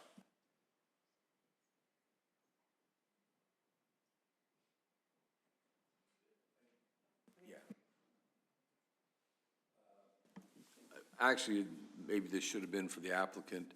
The recommendation for AC unit condenser screening, do you have a problem with that, or do you know what they're talking about? Sorry, I should ask you when you're up there. Thank you, Commissioner Strong, Vice Chair Strong. I don't have a problem with it. I want to be able to do it in a way that is two things. One, physically attractive to the community. And two, because we're in a business that's about the $50 decisions, really, when it comes to affordability, which is the biggest hurdle we're overcoming today for young home buyers, is, we would propose to do it via landscaping versus a physical structure that, one, makes it harder to get access to the unit, and two, aesthetically is challenging. And then, cost-wise, for us to plant a beautiful shrub that over maybe a 3 to 4 year period of time would shield that, we'd prefer to follow that instead of putting a physical wall-type barrier around it, because aesthetically, we think it would be not great, and it would be more of a cost and be more of an encumbrance to long-term maintenance. Just my thoughts. Okay. Thank you. Thank you. Any other discussion? I guess, yeah, are they required to cover so I'm assuming one side is against the home or near the home, so it would be required to shield two of the three remaining sides, because you still have to access it. Like, if it were to be done by landscape, you would only be able to do like 2 of the 3 sides so you could still access it, where if it was a fence with some type of gate or something so you could access it. I'm just curious as to, I love the idea of landscaping just because I like that aesthetic, and I agree with your comments on it. I'm just curious as to accessibility, or if you're wanting it completely hidden. Chair and Commissioner, get up with that. We recently underwent the exercise of adopting a new commercial multifamily standards code. Sorry, let me repeat that. We just recently went through an exercise of adopting a new code, kind of a design review code basically for commercial and multifamily structures, et cetera, in the city. And the language pertaining to mechanical equipment seems to parrot pretty much what we have already in code, and that new code's not yet showing up online. So I'll just refer to what's in front of me, which is our currently published code, if you will. And it just simply says that all mechanical equipment shall be screened so as not to be visible from, sorry, I'm reading too fast, visible from any public or private streets. And then it talks about aesthetically incorporated, screen includes walls, and it can include landscaping. Parapet walls or combination. And so if they want to propose a hedge, we don't have any issues with that. On that discussion internally, is that if there's a motion that's made with that condition, who will be the arbiter of that compliance? Will that just be part of will that be a staff compliance? Okay. All right, thank you. Any other comments or questions? Just one for staff. I know we like the green effect, and I agree with you from a cosmetic standpoint, but what happens if it dies? I mean, that may be a staff question, who's responsible to make sure that, it stays in place, I guess. Is that the homeowner, or It's is a that code got forced enforcement. onto the city to? Once it's in place to planted by the developer, then it turns over just like a fence to the homeowners, our expectation. So I mean, I think it depends, right? Is it located on the lot or is it located in common area? Cause in some, and then, you know, in some of our multifamily developments, the screening is actually in the common area. And in some of them, it's, you know, on the lot itself. So that, I'm not sure what Firefly's situation is. If it's on the lot, then it's the homeowners. So on our situation, it's in a common area, common or limited common area, but we would manage that through the HOA because in the multifamily, within Firefly, all the landscaping is maintained and kept up by the HOA. So that if it died, the Yeah, the HOA, HOA would be the one to HOA would step be in. responsible to Yes. replace it? Yep. Okay. Yep. Yep. Noted. Okay. All right, good comments. Any other discussion? Okay. I will entertain a motion for agenda item 8A. Chair, I move that we recommend approval to the city council for item 8A with the condition noted in the staff report. Second. Okay, we have a motion by Commissioner Allens with a second by Commissioner Lane. Any additional discussion as it relates to the motion, including the condition? Okay, we'll call for a vote. Commissioner Free, Yes. Commissioner Lane, Yes. Commissioner Allen, Yes. Commissioner Strong, Yes. and Commissioner Hess is yes. Okay, great, thank you, that vote passes. Now, okay, we're ready to go to 8B. Thank you for your patience on this time, appreciate that. Okay, All right, we'll get switched over here on the screen. thank you.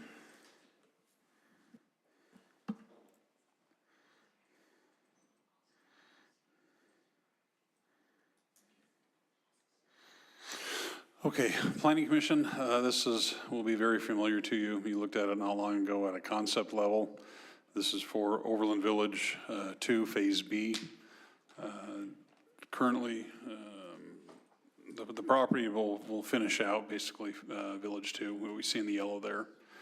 For the most part, there's a small section that still will come into you again later, which has been pulled off from this. It was originally part of the plat, it's been pulled off. We'll go to that in a second. This is the overall village plan for Overland Village. We're looking at Village 2. North is to the right of the screen. So building out Village 2 for the most part. And you can see the table on the left, highlighted in yellow, is the Village 2 standards of minimum units, maximum units. 167 acres there. So right now, so Overland Village 2, Phase B, Village 2 is, right now, there are 329 lots or units in Phase A. 270 are proposed in Phase B. And that purple section you see just with no detail there in the upper left, that is an area likely, may not, it'll come in for something else. It was originally on our first review that the applicant submitted and then took it off. They're going to work on some things later. So as for what goes there, could be single family, could be townhomes. We don't know until they submit. The park you see in green by the amended development agreement, it's been amended a few times. That park has to be constructed prior to the recording of the 400th lot or unit in Overland. There's the plan here showing trails within the development, what's existing, what will be proposed and built. And the park space. Some open space areas, some detention areas. The plan, they will plant park strip trees, and there's further detail within your packet of breaks down even further. You can see the page numbers on the screen. I didn't put those on here, but just know they will come in and put a multitude of and various trees within that development. So the Planning Commission, if you find this request complies with Eagle Mountain Municipal Code and the Overland Master Development Agreement, you may approve the plat. You are the approval authority in this case for this preliminary plat. There are a couple of things in the review process. One review, they did not have street names. We asked to put street names. They didn't. The most recent submittal, they did give us street names. Some of those were taken. So we just would say if you do approve it, subject to work and getting the street names in place. And there are a few inlet boxes that need to be relocated as well. I thought these were minor enough issues. It doesn't affect the overall layout and plan of the preliminary plat, so we just decided to forward this on to you with those two conditions there. Okay, great. So this is a preliminary plat. We are the land use authority making a determination for approval. Is that correct? Yes. Okay. And so, but this is not a site plan. No, they're all single-family lots. By state code, you are the land use authority for single-family Okay, all right. and others, but in this case, all single-family, so it stops with planning commission. Okay. Any comments for staff? Yeah, David, what's the zoning on this one? And I'm asking because there's the block length maximum, right? And it depends on the zoning. Yeah, we did the block length calculations, don't have it on here, but I counted, I did the formula, it works out. Okay, yeah, because my concern was just, if you can see up on the projector screen, like this block along here is getting close to the 800, 1,000 feet, depending on the zoning. But you were comfortable with that? I mean, the zone itself is basically, the development agreement says you're afforded X number of units in every village. Plan them how you want. Really not a base zone for the property. It may fall under the old tier zoning, I don't recall, but the way this agreement is written, they have quite a bit of latitude as far as lot sizes and types of dwellings they can locate. Just a general conversation to Commissioner Allen's point, like, would that be an example where a current code would not conflict, but could come into question the vested ability if the block length doesn't meet that? Yeah, Overland's vested to the code that was in place when it was approved. And they want the languages in the agreement. If they choose, they can go by the new code, but they're vested under the old code. Okay, so in that very specific conversation, the block length issue may not have been applicable at that time? Yeah, and I don't recall when that was instituted into the code. All right, good question, Commissioner Allen. Any other questions or comments for staff? Okay, I'd like to invite the applicant to come forward and go ahead and introduce yourself and for the record. I'm Ben Duzette with Focus Consulting. Brad Mackey from Ivory, unfortunately, is out of town today, so you have to get me. But Brad sends his apologies that he couldn't be here today. But I'm happy to be here and excited to answer any questions you guys might have. Okay, any questions for the applicant?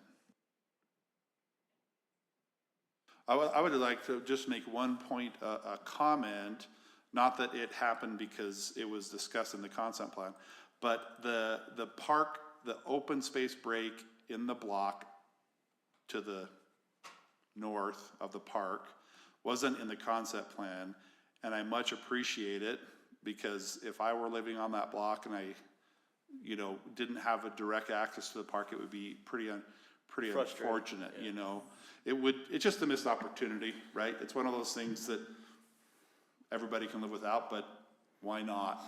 Kids might Clearly, not, they might yeah, not have a fence. clearly that went into some process between concept and this preliminary plat, so appreciate that. And that was really the comment that I had, just a statement more than anything. Cool. Anybody else? Okay, thank you, appreciate your time. Thank you. Yeah, and if you see, there's one on the north side of the park, one on the south side of the park. The green has to move, if you can see that enough detail, that green. I pointed that out to not a big deal, obviously. But the park itself, though, based on the agreement, the design of the park has to be approved by the city council. So when they get ready to do it, they'll submit a design, go through the normal process. We will then send that through you, but then off to the city council for approval of the big park there. Great, I always like making comments on landscaping, so that's great. Okay. This is a public hearing, so we will proceed with that. We'll open our public hearing, at 7:25. Is there anybody here in the audience that would like to make a public comment? Okay. Staff, has any comments been received to be read as a public comment? Okay, thank you. Seeing no requested comments, we'll go ahead and close our public hearing at 7:25. And we will have any final questions or discussions from the commission on this agenda item before a motion.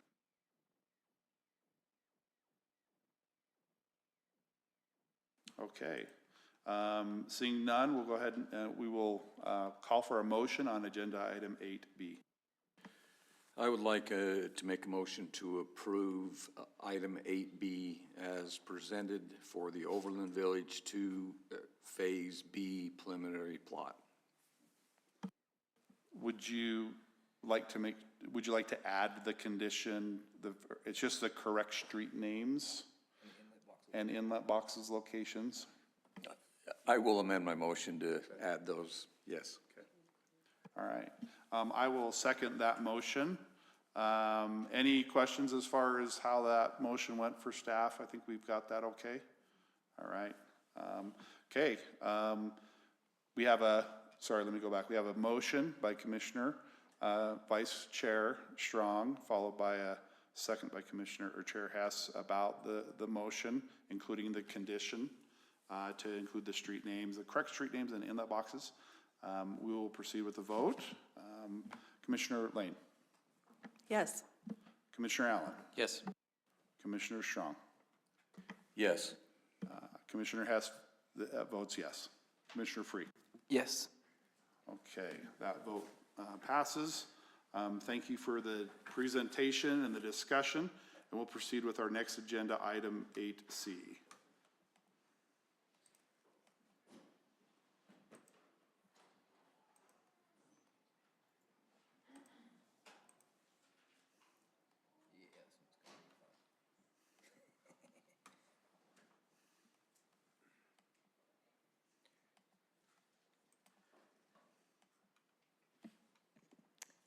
Good evening, everyone.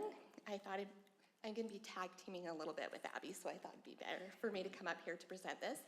So today we'll be talking about amendments to our noise requirements in the city. And for some background, the reason we're looking into this is because our standards are a little more strict than some other jurisdictions, and that can make it more difficult to be competitive economically with other cities. And so right now, what our standards are, they're citywide. And so we have a standard of 85 decibels as a maximum, and that's during daytime hours citywide, and then at night or restricted hours, it drops down to 65. Again, that's citywide.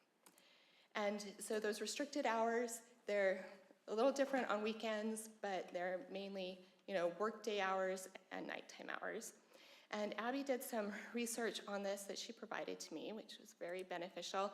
And so I wanted to kind of show the decibel levels so we kind of have an idea of what we're talking about here. So if you look at 60 is like normal conversation or a dishwasher, a vacuum cleaner or traffic is 70. And then when you get up to 80, it's like a police siren, a noisy restaurant. So kind of that area is what we'll be talking about today.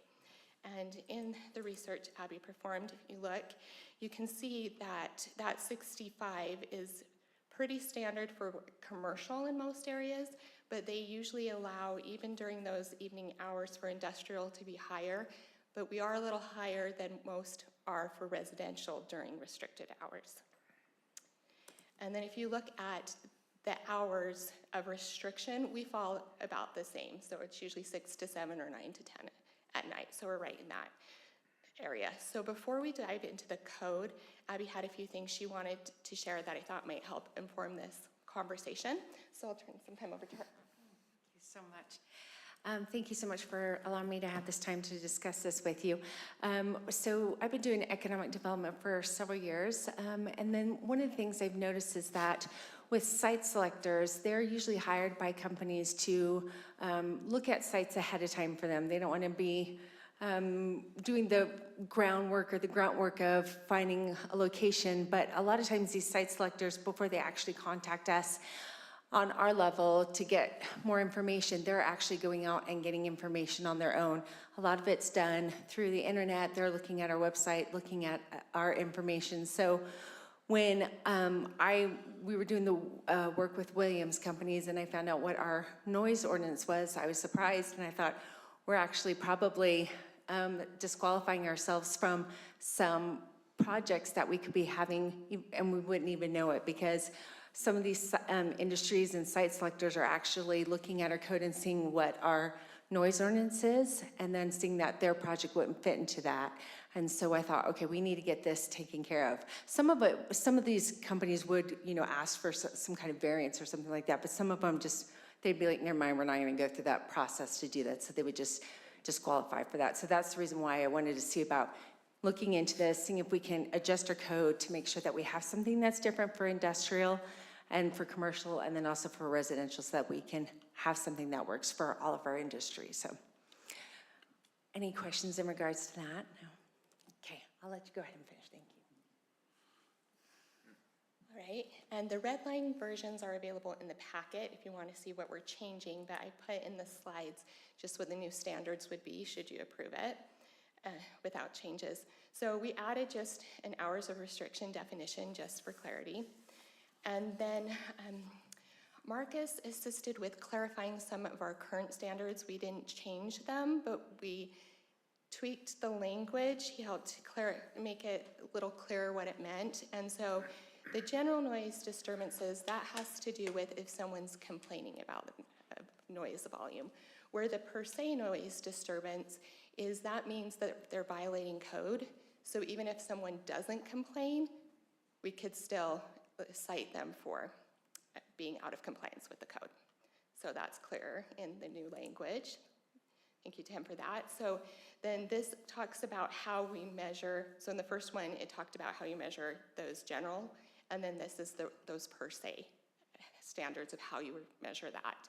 And then it explains, like, I know some of the weighted scale and those things can be a little confusing. What that means is you need to use professional equipment. You can't just use a phone app, and you have to have it to the setting for how sound is interpreted by the human ear. So that's what that language means there. And so the maximum possible sound level, that has to do with the sound you're generating on your property. And so right now it's 85 for during the day. That we haven't had complaints with that or any requests to change that. So unless directed otherwise, we will keep that the same. But for those restricted hours, we're breaking it down by zone, and it would allow for those industrial areas to be a bit higher during those restricted hours. And so this is the proposed table, and this table would be in the standards. But then when I've heard there have been some concerns by elected officials, staff members, residents about noise specific to this and also just in general in the city. And this concern isn't necessarily that they're making that noise on their property, it's how it's impacting other properties. And so something that I've added to this code that a lot of cities just stop here, but the neighboring, the per se noise, oh, sorry, I forgot about the footnote. There's also a footnote here that if there isn't a zone equivalency, we go over the historic zone, or if there isn't one, if it's a new zone, then it defaults to that 65 until it gets updated and added. But so we also put in a thing for neighboring zones. And so what this means is you can have that noise on your property, but when you reach another property with different zoning or a different standard, it needs to meet their standard for there.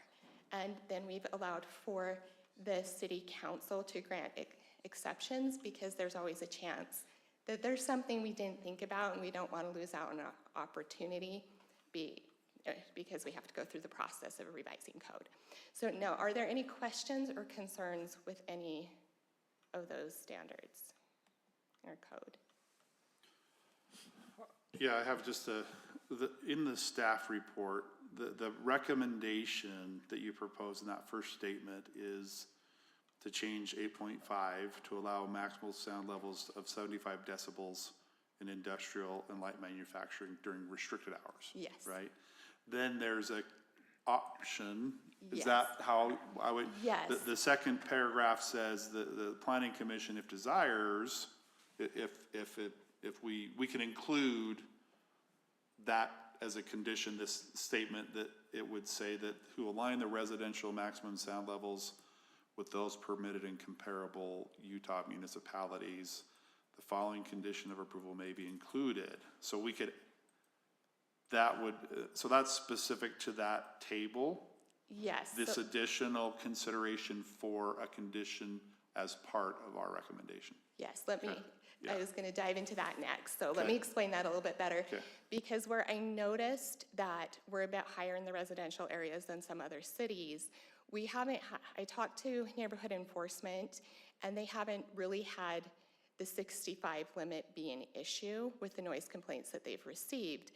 But with if we're raising it somewhere else, I wasn't sure if that gives some more peace of mind if we had a higher standard with a lower number for residential. And so I didn't, where it wasn't requested, I didn't add it to the table, but it was something I noticed, so I thought it would be worth discussing. And something else that this part underlined, sorry, I know it's a lot of text, that I thought of after the state staff report went out, if we changed that, I would also suggest adding in some language that basically states, okay, if you were approved and next to you, let's say you're surrounded by industrial, and then somebody comes in and rezones it as commercial, after you've had that approval, then the sound, lowering the sound volume is now the responsibility of the person who changed the zoning of the neighboring property. So that way we don't have somebody 20 years from now, if they try to build residential adjacent to industrial, that now that industrial user has to now mitigate the sound. That burden would fall on the new person coming in. That's understood to be grandfathered in, but just kind of strengthens that to provide some comfort. And also we want to protect our residents, but also if somebody's investing in the city, worry about those encroachments and keeping non-compatible uses separate. And we do have the transition code, the transition and buffering code, which right now in code you're not allowed to build residential right next to industrial. If you're following those standards, there's going to be some buffering properties in between. So this is, the way that this is drafted is to try to support that so that we try to mitigate and prevent having issues of non-compliance between non-compatible uses. I have one question that's, Yeah. I don't know how relevant it is, but does the city have equipment to test per se violations? Or how would that be done? Yeah, we did. I actually asked our neighborhood improvement officers the other day if we had equipment. I said, hey, we've got to, buy a device to check this. And they're like, well, actually a device we just bought for reading light, reading lumens and so forth actually has that capability as well. So we do have the equipment to test it, so. Great, thank you. Yep. Any other questions? Yeah, there's lots of ways to measure, but from a legal standpoint, it has to be a very specific type of equipment. Though personally, we have different ways to collect that, but when it comes, my question is, does the city feel like this is enforceable? Because this is very challenging from an enforcement. I can anticipate this to be very challenging. Anything with code is just a really, is there enough teeth in the enforcement aspect when it becomes an issue, right? And that's not, I don't know what that answer is, but in your conversations with the staff, city, elected officials, what is your feedback on from when a complaint comes up? Because the other aspect of code enforcement is how much is the city going out looking for code enforcement issues, or how much is it us as a neighbor ratting out our neighbors I say that. But really, in some case, the noise issue would be, man, my neighbor really likes to play loud music past the time. And it requires me to say, hey, I'm reporting a noise violation, right? Versus the city looking for it. Of course, city staff isn't gonna be out there doing that, but that really comes down to it is really just enforcement. Do we think that this is enforceable, sufficient? That would be my question. Sorry, just really quickly, I want to say, to what you just said, I wonder how many people would actually change their daily habits based on having a higher decibel allowance, or if they would just continue on. Like, I just don't know how many citizens would go, oh, I could be louder now, and like start being louder. Yeah. I think basically everyone just lives their lives how they're going to live their lives and continue. So as far as a residential aspect, I don't necessarily see enforcing this code being anything different than what it already is. I mean, that's just my opinion. I could be wrong. And with the discussions with neighborhood enforcement, it's more that things are happening during the restricted hours, and it's not a difference of, oh, this was 5 or 2 decibels too loud. It's more they're being way too loud at an inappropriate time. So I would say the code is relatively easy to enforce. The way it's written, obviously a per se violation, it's easy to go out and measure. Are they above it or are they below it? That's pretty black and white. And as far as these things go, it's very easy to enforce. If people are persistent in their violations, then we can find them. We can take whatever remedies we need to. As far as, the kind of general noise disturbance where somebody is disturbing, what a reasonable person, a person of, normal sensitivities, if they're, then it's, a question of, those become a little bit more difficult, but I think common sense comes into it a lot. I think, the one noise, I guess I can think of a couple of noise complaints that we've received in my time here. And, one of them had to do with somebody doing operating a circular saw in their garage, doing work in the middle of the day. But the person was home all day and they didn't like hearing this loud saw and it wasn't violating and, it is what it is. And I think most people consider that a pretty normal residential activity, that somebody's gonna potentially do work in their garage using loud equipment like a circular saw in the middle of the day. And that's just kind of a normal part of living near people. And then the other one had to do with wind chimes. And again, these are pretty normal things. And so, in those situations, if they're not above 85 decibels, or if the wind chimes aren't exceeding, the 65 at night, then I would say a person of normal sensitivities is, I think common life experience is going to tell us that. And the way I always look at these things, if I had to argue that in front of a judge, how do I think he would respond? And I've appeared in front of a lot of judges in my life, and I think I have a reasonable feel as to how they would respond to wind chimes. And so, so it hasn't been a major issue. I think the, concern has to do more with, industrial uses and their sounds, where, it might be louder, but if they aren't near residential, then it's just not an issue because they, sound, dissipates at an exponential rate. And so, if you're a mile away, you probably, it could be 75 decibels, you probably won't even hear it. Not just that it won't be loud, that it won't be audible to you. And so, I think these are pretty, again, for a general one, I think it's just, if you use common sense, it's pretty easy to enforce.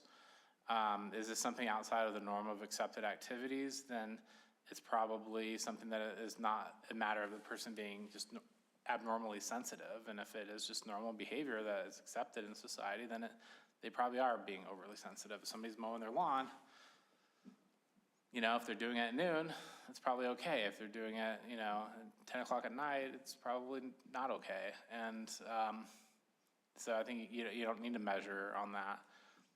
But if it's, if you're measuring, that's pretty black and white. So I do think the enforcement is pretty straightforward in my mind, just having done code enforcement for a number of years.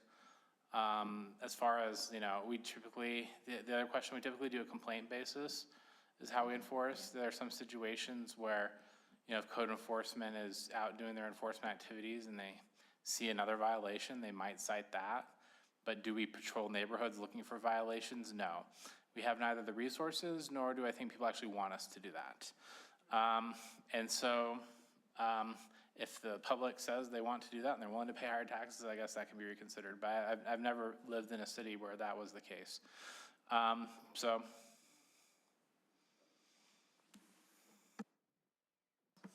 Yeah, I think I agree. The residential, unless we've seen a problem, I think let's leave it alone. I do think that, you know, adding some restrictions to the commercial and some of those areas, reasonable restrictions should be okay. So I'm kind of leaning toward, you know, I'm okay with the restrictions you put on commercial and residential, but not residential. I think we just leave that alone. And then also feedback from the commission, because even if you don't lower the residential, do you want to put in the extra protection language for Yes. approved uses? So, okay. I noticed too on the industrial use, it recommended putting it to 75 for the restricted hours. So would it be 75 during the non-restricted hours? No, that would still be 85 citywide. Oh, okay, let's stay the same as 85? Yeah.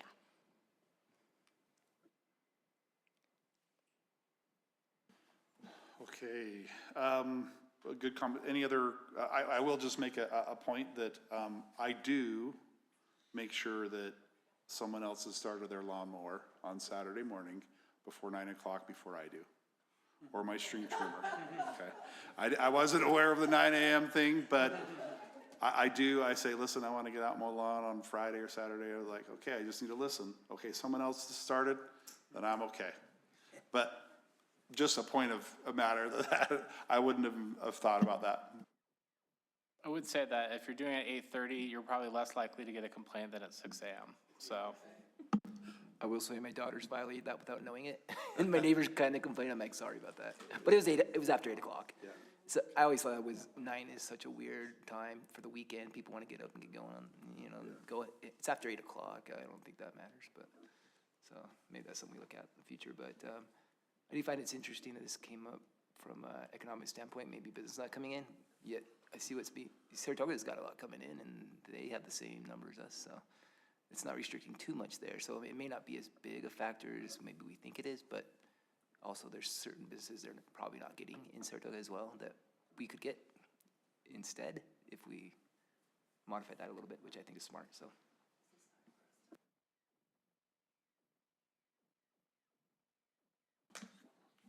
Okay. All right, thanks. Let's see. Any other questions for staff on any particular with the additional condition consideration? No questions for staff at this point? Okay.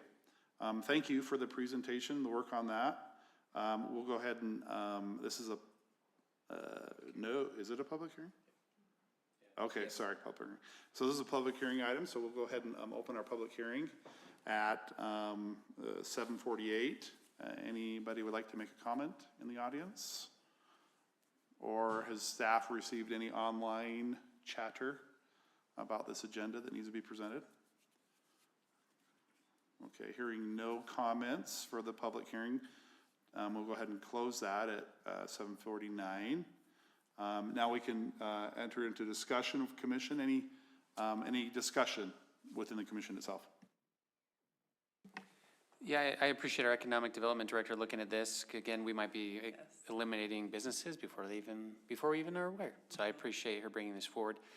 In terms of the change, I'm fine with the industrial change. I think that makes sense. And especially if we say, hey, it can't affect the neighboring zones or anything like that. It's great. I have no problem with that.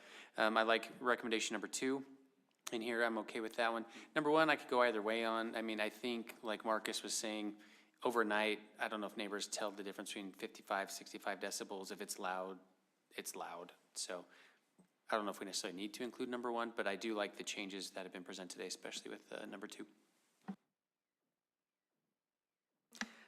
So I've been kind of geeking out about this for the past few days. because I get super into wanting to know all the things about stuff. So I wanted to really know, when we're talking decibels, what are we really, because everyone's like, oh, it's like a dishwasher, oh, it's like a conversation, oh, it's like this. Well, and constant, I'm going to misuse the terms, but a constant noise or something that's intermittent, I compare noises to, saws, lawnmowers, things. We have down at Les Schwab, I'm like, okay, so how loud is it when their air compressor turns on and then they're, what is that like? What decibel level are they at? Because that's not a nuisance when you stand at the property line. Like, what are they at though? And then even just thinking about all the things that happen out here. I mean, from my house, and none of this is complaints. I love our city and I love everything I'm about to talk about. But I live right here by City Hall, and if there's a football game at the high school, I can hear it from my house. I love it. When the rodeo's going, I'm always at the rodeo, but I'm sure people who live around can hear the rodeo. So I think all things considered, when we're talking about intermittent noise or raising or changing our code on this, our ordinance on this, I don't see it to be problematic at all. Actually, because I've been geeking out about this, I did put a little decibel reader on a little app, of course not legal, but you can't take it to court, but just out of curiosity, because really honestly, Brandon and Marcus, when you guys were talking at the beginning, you guys had average decibels of 52, and it was pretty super quiet in here. But then also just during this item, because I was curious, for the length of time that we've been talking about this, we have averaged 62 decibels and had a max of 84, just talking. So I really think that, I think this is great, and I do agree that before we're even aware of businesses wanting, developers wanting to come in and do things, they're looking at land so far ahead that we're not even aware of that. And I don't want to miss out on opportunities. I agree, we don't want to miss out on opportunities of them looking at stuff, looking at land before they've even talked to us, and they go, yep, nope, this city over here has this, let's just not mess with it. So I think that this is important, and I think it's great.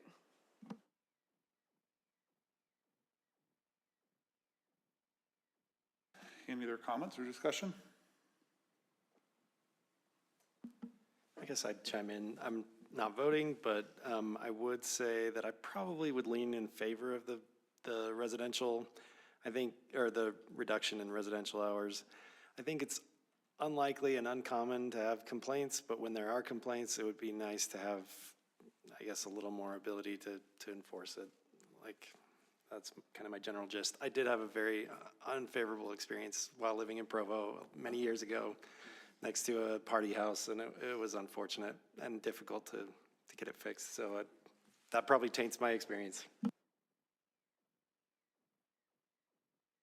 It is interesting though, things like lawnmowers are way above, are pretty loud. They're 90 decibels, and that we could call each other out every time we're mowing our lawns and be violating city code all through the state, But it's I think it more applies to things that are a nuisance, which during certain hours, certain things are not considered a nuisance, like a lawnmower, or things like that, or the running the car wash, the dryers or whatever, isn't considered a nuisance during certain hours. So pretty reasonable.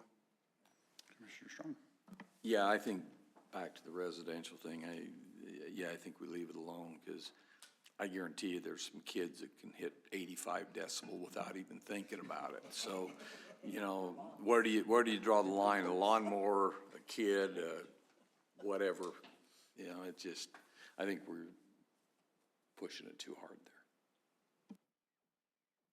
there. Okay, good comments and discussions. I will entertain if someone would like to make a motion on this agenda item.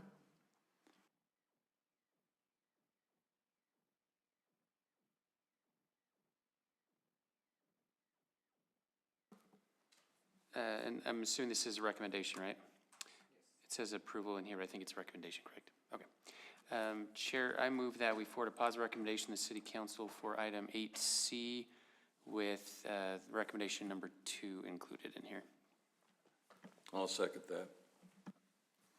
Okay, we have a motion by Commissioner Allen forwarding a positive recommendation for the agenda item and the second condition presented, not the first. And we have a second by Commissioner Strong. Any need to discuss, any conversation about that specific motion?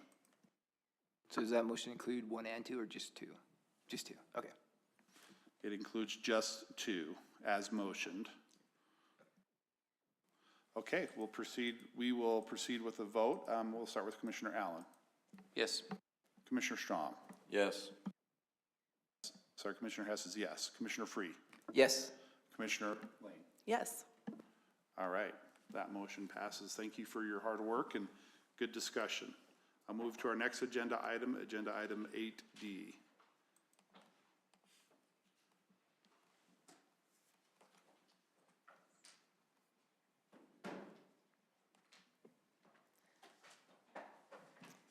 All right, hello. Good evening, Planning Commissioners. I think it's been about like 3 years since I've appeared before some of you. So I'll just introduce myself real quick. My name is Natalie Winterton. I'm the assistant to the city manager here in the city. So yes, I am the Dwight Schrute of the organization, and I wear that proudly. Today, I bring forward a code amendment in regards to the Planning Commission term limits. For context, in the city, we're looking at changing all of our boards and commissions, the timing of those appointments to occur on like April 1st, run April 1st and then end March 31st. That allows for a little bit more clarification. I know in January, we have elected officials changing hands, and sometimes there's some ambiguity of who should be making appointments, or there's just a lot of moving parts going on. So we're trying to move all of the boards and commissions to that spring timeline. And so, yeah, that's my request tonight. Do you have any questions or? Yeah, thank you, Natalie. Appreciate that. Did I say your name correctly? I apologize. Oh, you're good. Okay, thank you for coming and presenting that and preparing that. Any questions for Natalie on that? Commissioner Allen. Yeah, do other municipalities do something similar? Have we seen that around? Or is this going to be a newer thing? Actually, I don't know, but I could look it I'm up just for you. curious. Yeah, It's not a that big was deal. I was just just curious. an idea by someone higher up on staff, but yeah, I could look into it, what other cities do. Yeah, I just want to second that. That was my number one question, do other municipalities do this way, or would we be the only one? And if we are the only one, why, so yeah, that was just my only question. I will say that I kind of had the same question because we looked to do them in January, but we never really appoint them till later anyway. So we're already not really doing that.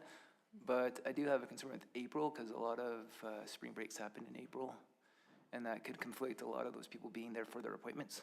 So I think like doing it in March would make more sense in that regard. And we're usually getting them by February, March now anyways. So that would be more in line with what we have, but I don't know if there's been other discussion on that from other groups in the city. That's a really good question. I will say the appointments would take place in March. Correct me if I'm wrong, Marcus, but the appointments would take place in March, and then their term would start in April. Yeah, the appointment would take place ideally anytime before April 1st, and then become effective April 1st. So I think usually the appointment and the appearance before council would occur in March. Theoretically, it could occur in February or January, but it's likely to occur in March. And we are able to accommodate different people's schedules. So if they're not going to be there one day, it could happen at a subsequent council meeting. Commissioner Strong. Yeah, if we do approve this, how does that impact the current terms? Yes. Or is there going to be adjustment to current terms, or how is that going to work? Or are we going to be 3 months without anybody? That's a great question. So it's a little bit up to you. Ideally, what we would do is we would just extend your service for 3 more months. And then obviously if personal things arise or that doesn't work, you always have the option to withdraw early, and we can put in a temporary replacement and then make them, have them take whoever be appointed to the subsequent term once that comes up. But for now, that's kind of the plan. Okay, any other questions for staff? Okay. This item is a public hearing, so we'll go ahead and open our public hearing at 8 p.m. Anybody who would like to comment or any communication received by staff on this agenda item?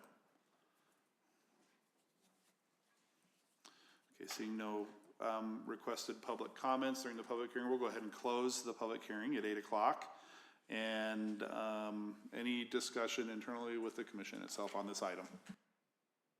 Yeah, I like it. We recently had a changing of the guard and there was some interesting stuff going on. I was in the middle of that too, so I appreciate this. It just allows it to be more clear cut instead of someone trying to push it to one or the other. I just think it makes total sense. So, and I like the idea of April 1st. It gives them time, like we said, they can get appointed before and then start on April 1st. So I like it. Thank you. Any other comments? Yeah, and if you don't like the person appointed, you can say, well, it's April 1st, so it's a joke, right?